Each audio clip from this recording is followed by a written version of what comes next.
checking her phone every few minutes. And when the makeup artist tried to start her routine, Janet had politely asked for just a few more minutes alone. What the production team didn't know was that Janet was waiting for someone who would transform this ordinary interview into the most powerful moment of Jimmy's career. During the pre-show briefing, Jimmy noticed something different about Janet. The confident superstar he'd interviewed twice before seemed fragile. Her usual commanding presence had been replaced by something softer, more vulnerable. When he asked if she was okay, she simply smiled and said, "You'll understand soon. But you still haven't heard about the phone call that changed everything." 20 minutes before taping began, Jimmy's assistant knocked on his dressing room door. She said quietly, "Janet Jackson has a special request. She wants to bring someone on stage with her, a child." Jimmy's first instinct was concern. Children on late-night television required special permissions, extra security clearances, and careful handling. But when his assistant explained who the child was and why Janet wanted him there, Jimmy's entire perspective shifted. "His name is Amari," she continued. "He's 7 years old, from a village in rural Kenya. He's been staying with Janet's family for the past month as part of a UNICEF medical program." Jimmy put down his coffee cup. This wasn't just a surprise guest. This was something bigger. Wait, don't skip this part. What happened next was quietly breaking hearts behind the cameras. As Jimmy walked to the main stage for final sound checks, he spotted them in the wings. Janet was kneeling down, speaking softly to a small boy in traditional Kenyan clothing, mixed with a tiny Tonight Show t-shirt that the wardrobe department had quickly customized for him. Amari's eyes were wide as he took in the massive studio. The bright lights, the bustling crew members preparing for showtime, but it was Janet's expression that stopped Jimmy cold. This wasn't the look of a celebrity doing a good deed for publicity. This was the look of someone whose heart had been completely transformed. Jimmy approached them slowly, not wanting to interrupt what was clearly an intimate moment between two people who had formed an extraordinary bond. "Amari," Janet was saying in a voice Jimmy had never heard from her before. Gentle, maternal. "Protective. Remember what we practiced? Jimmy is very kind, just like Uncle Michael used to be. He's going to ask you some questions, and you just answer with your heart, okay?" The little boy nodded solemnly, then looked up at Janet with eyes that held more wisdom than most adults possess. "Mama Janet," he whispered in accented English, "will you still be my family when the cameras stop?" Janet's eyes immediately filled with tears. She pulled Amari into a tight embrace, and Jimmy watched as one of the most famous women in the world melted into the role she never knew she was meant to play. And right here, everything changed. Laughter was about to give way to something far more profound. Jimmy knelt down to Amari's level, just as he did with every child who visited his show.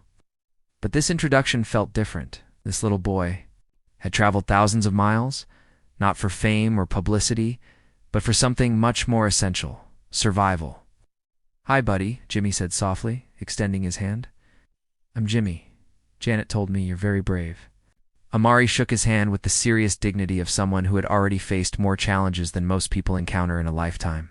"Hello, Mr. Jimmy," he replied, his voice carrying the melodic accent of his homeland. "Mama Janet says, you make people happy when they are sad." The simplicity of that statement hit Jimmy like a physical force. Here was a child who had witnessed poverty, hunger, and loss. Yet his first thought about meeting Jimmy was about bringing happiness to others who were suffering. "That's what I try to do," Jimmy replied, his voice already catching slightly. "But I think you and Mama Janet are the ones who really know how to help people." As the final countdown to showtime began, Jimmy made a decision that would define not just this episode, but his entire approach to using his platform for good. Snorts, he turned to his head producer and said something that sent ripples through the entire production team. "Change the format. I don't want this to be an interview. I want this to be a conversation. Whatever Amari needs to say, whatever Janet needs to share, that's what we're going to do tonight. You think you've seen it all? The real transformation was about to happen live on television." The Tonight Show theme music began, and Jimmy walked out to his usual thunderous applause. But instead of launching into his monologue, he did something unprecedented. He looked directly into the camera and spoke with a sincerity that immediately shifted the entire energy of the studio. Tonight we're going to do something different, he began, his voice carrying none of his usual comedic energy. We're going to meet someone who's going to change the way you think about what really matters in this world.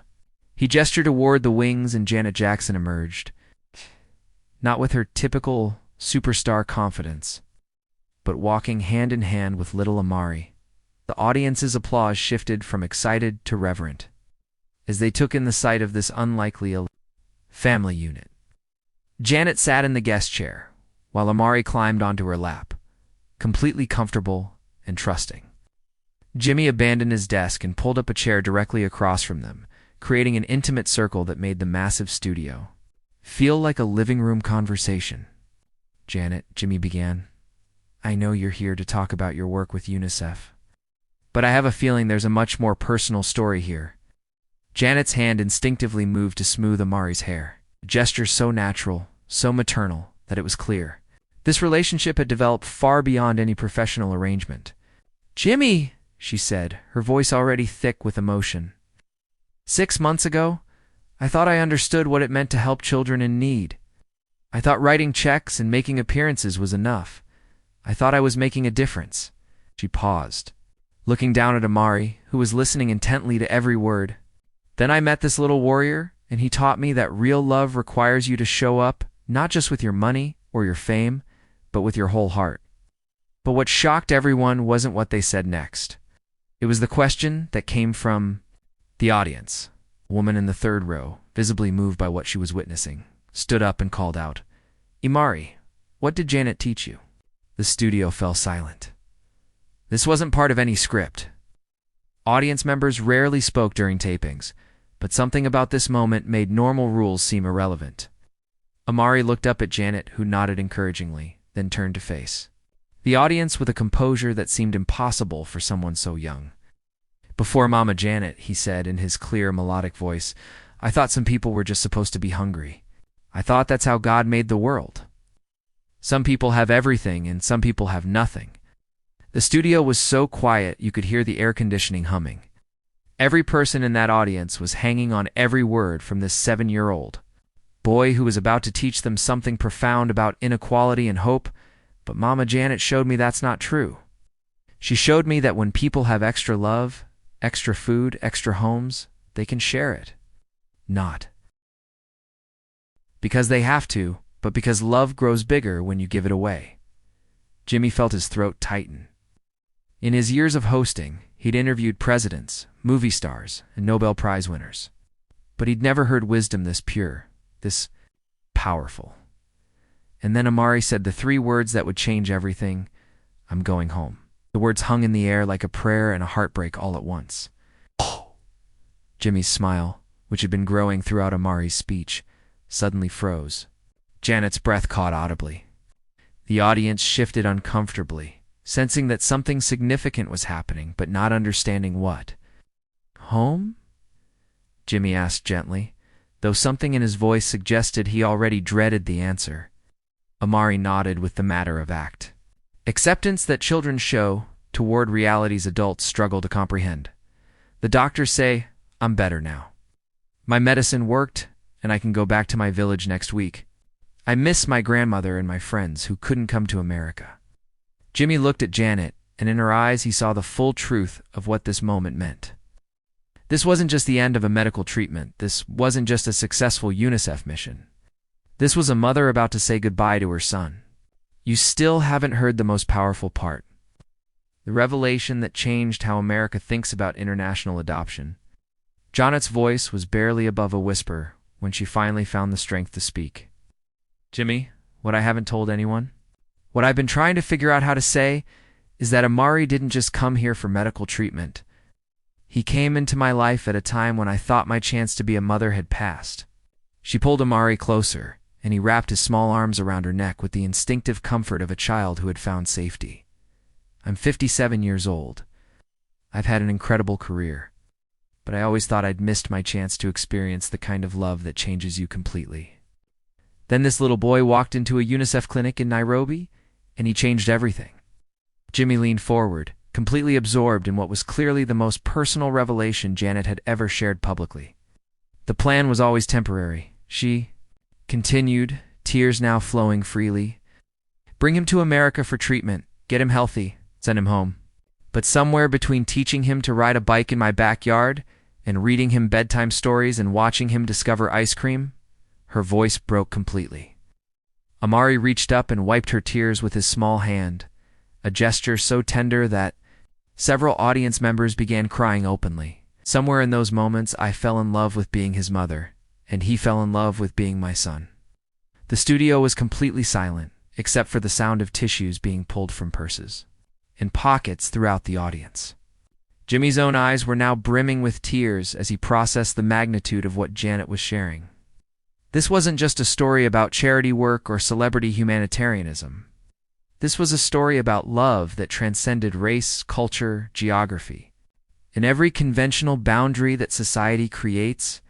But Jimmy said gently, he has family in Kenya. He has a grandmother who loves him. Amari spoke up then, his voice carrying a wisdom that shouldn't exist in someone so young. Grandmother is very old, he said simply. She cannot work anymore. And there is not much food in our village. She told Mama Janet that if I could have a better life, a life with school and medicine and enough food, then her heart would be happy, even if she missed me. And that midnight phone call changed both of their lives forever. Janet reached into her purse and pulled out her phone, her hands shaking slightly as she found what she was looking for. Nights ago, she said, I got a call at 2 a.m. It was from Amari's grandmother speaking through a translator at the UNICEF office in Nairobi. She looked at Jimmy, then at the camera, then back at Amari. She said something that I will never forget as long as I live. She said, I have been praying to God to show me what love looks like when it has no borders. When I see my grandson's face on the video calls, when I hear him laugh and see him growing strong, I know God has answered my prayer. That child is loved in a way that crosses oceans. Jimmy was no longer fighting his tears. This was beyond entertainment, beyond celebrity. Interviews, beyond anything he'd ever experienced in his career. She gave her blessing, Janet whispered. She said that love doesn't know geography, and family isn't just about blood. She said Amari had found his destiny, and she was grateful to God for bringing him to someone who could love him the way he deserves to be loved. The audience was completely silent, but it was the silence of people witnessing something sacred, something that was changing their understanding of what family could mean. But this is the moment no one in the studio and no one watching at home ever saw coming. Jimmy stood up from his chair and walked over to Janet and Amari. Without saying a word, he knelt down in front of them, looking directly at this little boy who had just taught an entire television audience about courage, love, and the power of chosen family. Amari, he said, his voice thick with emotion, I want you to know something. Yeah, every person in this room, everyone watching at home, we're all part of your family now too, because you've taught us what it means to be brave, and you've shown us what love looks like when it's bigger than fear. He reached into his suit jacket and pulled out something that caught the studio lights. A small box that he'd asked a production assistant to retrieve during the commercial break. I have something for you, Jimmy said, opening the box to reveal a silver necklace with a pendant shaped like a heart inscribed with coordinates. These numbers, he explained, showing Amari the pendant, are the exact location of this studio right here in New York City. And you know what? I'm having another. One made with the coordinates of your grandmother's village in Kenya, because geography doesn't determine family. Love does. Amari took the necklace with the serious reverence of a child who understood that he was receiving something precious. But what he did next surprised everyone in the studio. He stood up on Janet's lap, reached around Jimmy's neck, and gave him a hug that lasted for what felt like an eternity, but probably was only 30 seconds. In that moment, every person in Studio 6B, from the camera operators to the sound technicians to the audience members, understood that they were witnessing something that would change them forever. When Amari finally pulled back, he looked at Jimmy with those wise, knowing eyes and said something that would become the most quoted line from any Tonight Show episode in history. Mr. Jimmy, do you know why God made families? Jimmy shook his head, completely captivated by whatever wisdom this 7-year-old was about to share. God made families so that no one has to be brave all by themselves. The studio erupted, not in applause, but in something much more powerful. in the sound of hundreds of people realizing they had just witnessed something that would change how they thought about love, family, and their responsibility to children around the world. Jimmy Harvey had to stop the show, the first time. In tonight's show history, he called for an unscheduled break. It's not because of technical difficulties, but because everyone in the studio needed a moment to process what had just happened. During that break, something unprecedented occurred. Audience members began approaching the stage, not for autographs or selfies, but to meet Amari, to shake Janet's hand, to thank them for showing what courage and love looked like in real time. More importantly, people began pulling out their phones not to record videos for social media, but to call UNICEF to ask how they could help other children like Amari, to find out how they could make a difference in the lives of kids who needed families, medical care, education, and hope. When the camera started rolling again, Jimmy made a decision that his producers would initially worry about, but would ultimately recognize as the most important moment in the show's history. "Folks," he said, looking directly into the camera, "we're not going to finish this show the way we usually do.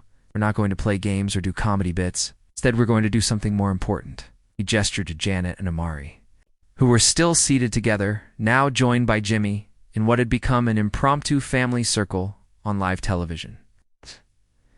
"We're going to talk about how every single person watching this show can help a child like Amari, not because it's the right thing to do, though it is. Not because it will make you feel good, though it will, but because, as this little boy just taught us, love grows bigger when you share it." And that's exactly what they did.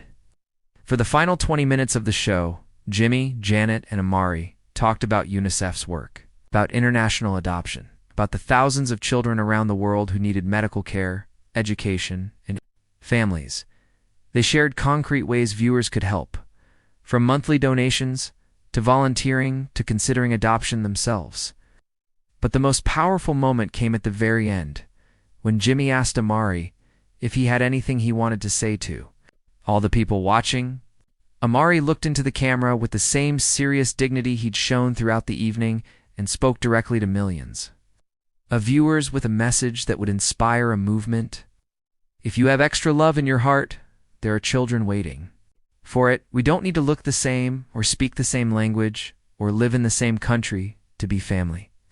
We just need to choose love that's bigger than fear." The show ended not with Jimmy's usual upbeat sing-off, but with silence. A moment of silence for every child around the world who was waiting for someone to choose them, to love them, to give them hope.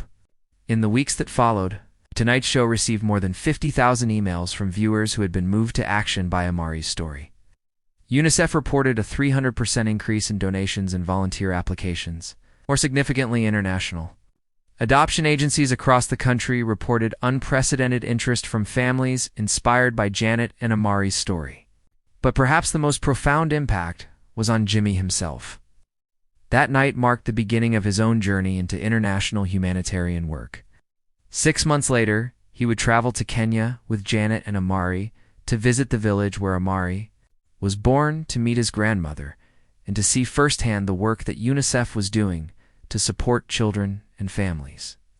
Janet Jackson's adoption of Amari became official 3 months after their Tonight Show appearance in a quiet ceremony attended by family, friends, and one very special grandmother who had traveled from Kenya to witness her grandson's new beginning. The silver necklace that Jimmy gave Amari that night became the symbol of their ongoing friendship and of the extended family that had formed around this little boy's courage. Amari wears it every day, and every time someone asks about it, he tells them the story of the night that love crossed oceans on live television. Today, Amari is 8 years old, fluent in English and Swahili, and splits his time between Janet's home in California and regular visits to Kenya to see his grandmother and help with UNICEF programs in his birth village. He's become something of a junior ambassador for international children's rights, speaking at events and inspiring other families to consider adoption. But more importantly, he's simply a happy, healthy child who knows he is loved unconditionally by multiple families, across multiple continents, proof that love really doesn't know geography. Jimmy Fallon learned something that night that changed how he uses his platform and his influence. He learned that sometimes the most powerful thing you can do is stop trying to entertain and start creating space for real human connection. The episode won multiple Emmy Awards, but its real achievement was demonstrating that television at its best can do more than distract or amuse. It can inspire, educate, and create movements that change lives. And every night as Amari falls asleep in his bed in California, he touches the silver pendant around his neck and remembers what he taught a studio full of adults. That God made families so no one has to be brave all by themselves. The lesson? That 7-year-old Amari taught a late-night television host, a global superstar, and millions of viewers is simple but revolutionary. Love is not limited by borders, language, or blood. Love is a choice we make to see family in unexpected places and to open our hearts to children who need us to be brave enough to choose them. Share this story. Subscribe to the channel. Make sure this message of hope and love reaches every corner of the world, because somewhere tonight there's a child who needs someone to be brave enough to love them across oceans.